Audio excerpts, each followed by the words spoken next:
ready for the dictation? 5 seconds to go. Start. The crux of the whole matter, therefore, is the inability on the part of the government to manipulate the prices in a manner whereby it may be possible to achieve crop planning in order to achieve the desired results.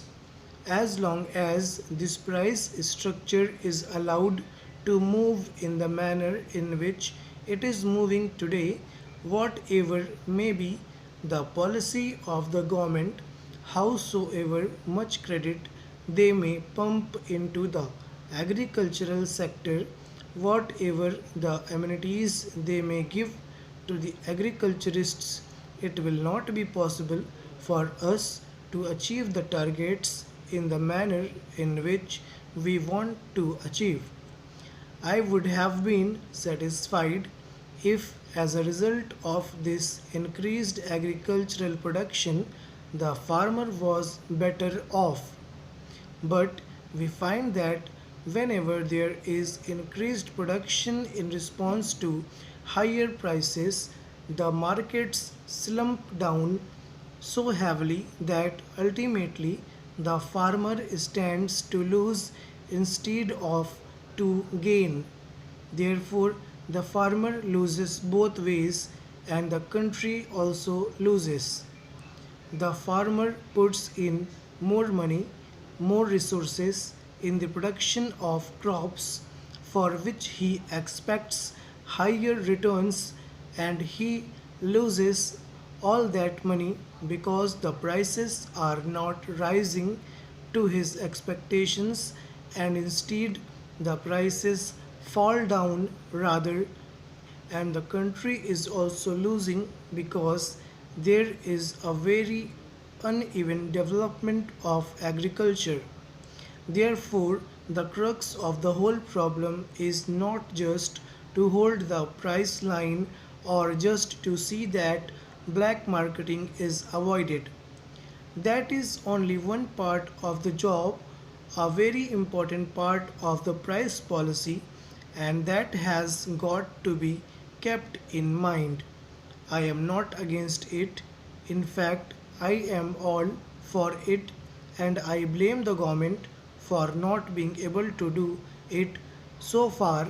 But this is another aspect of the price policy to which the Planning Commission, it seems to me, has not applied its mind properly so far, namely the use of price policy as an instrument of crop planning, and as long as that particular tool is not utilized for this objective, it will not be possible for us to have a planned development of our economy. Then there is the question of incentives. We are now told every time that unless incentives are given, it will not be possible for us to develop our economy. We are hearing daily about our export promotion. Now, the problem of incentives also has to be viewed in terms of the objective of the development of a socialist economy in our country, and not just from the point of view of earning more and more foreign balances. I am not in any way belittling the problem of foreign balances, but ultimately the problem of foreign balances has significance and meaning only in terms of the objectives that the third plan has set before it. Therefore, when we are talking of incentives in order to earn more foreign balances, we have also to think of incentives in terms of achieving the objectives that we have got in mind. I was therefore disappointed to read the speech of the planning minister, as he said, as the planning minister at the Indian Labour Conference, in which he seems to have indicated a new approach to the problem of wages. His approach has passed through three stages. In the first stage, just after the general election, the planning minister came out with a statement that he was thoroughly dissatisfied with the way in which the wage structure had developed and that he meant to do something about it.